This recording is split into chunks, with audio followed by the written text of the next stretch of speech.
the idea in principle that Israel should ever be a part of Europe, is it something that you in the Congress would actually welcome? Certainly not less than any other candidate. We have Mediterranean countries who have been granted special agreement with the EU, and they expect one day to fully join the European Union. So why not Israel? Let me bring in Mr. Strawson here. There are some reasons. We've had comments from Germany and from Poland, the Czech Republic, Italy, as we've just talked about, all saying that they would like to see Israel within the EU.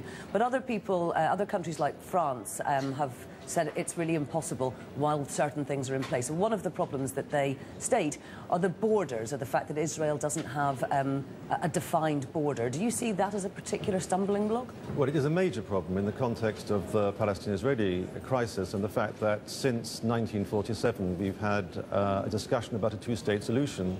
We've had a lot of different proposals on borders, but no internationally recognized borders. However, I have to say this, that actually, don't forget, the United Kingdom and Ireland were both members of the European Union, when in fact Ireland for a long time claimed sovereignty over the 6 counties. So that, as a principle, is not really necessarily the major obstacle. Mr. Cwajgenbaum, if I can bring you in here, one of the other big problems is settlements, and again that's something that France has spoken on directly, and indeed I think Mr. Berlusconi said it could potentially be an obstacle. Do you think that is something that Israel would have to address before we could take this further? First of all, I would like to recall that the 1947 agreement and decision of the UN spoke about 2 states. It was accepted by the Jewish side, but rejected by the Arab side. That's a fact. So today we are, and we see an evolution on the ground. Egypt has joined and signed and ratified a peace agreement with Israel, recognizing the state of Israel.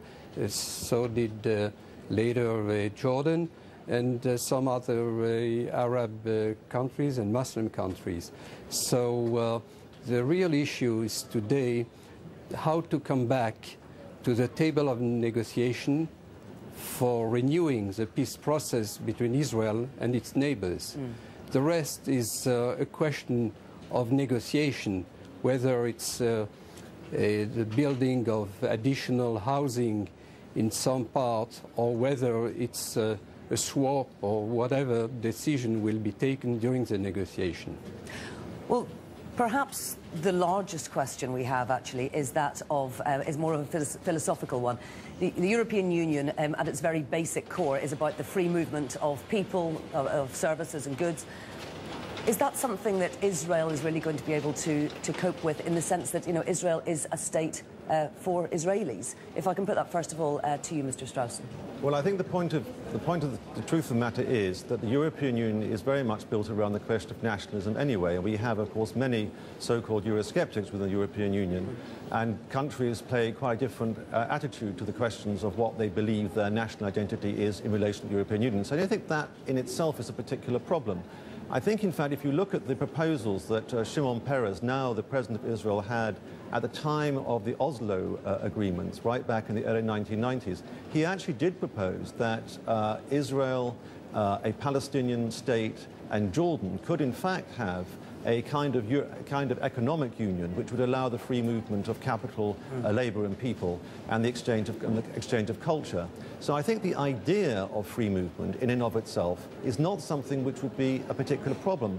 But I do agree that the real questions, of course, if you want to have a practical discussion, are dealing with the really hard questions of the lack of the peace process and the fact that the European Union has to take a much stronger line in relationship to saying to the Israelis and to the Palestinians, you know, where the borders of the 2 potential states are going to be, and that we cannot leave this to the negotiations between the Palestinians and the Israelis.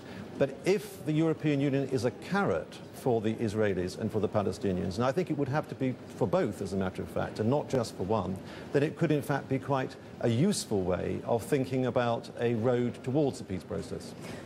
Mr. Cwajgenbaum, do you agree with that sentiment? In some aspects, certainly I would agree. But I must stress the fact that Israel has showed in the past, as mentioned by the professor, and recently by the President of Israel, Mr. Peres, its will to see the future of the region differently than it is today. And the idea of having an economical cooperation between the Palestinians and Jordan and to establish a kind of free trade zone is one possibility. The question and the hardcore is whether Israel is going or not to be accepted fully by the Arab world as a member, as a state which has the right to exist in this part of the world. Until now, this was the hardcore of the discussions, and not to forget that Israel is being threatened constantly by terrorist attacks by third countries who are trying to undermine any peace process. Indeed. Mr. Cwajgenbaum and Mr. Strawson, thank you very much indeed, both of you. We're going to leave it there. Thank you.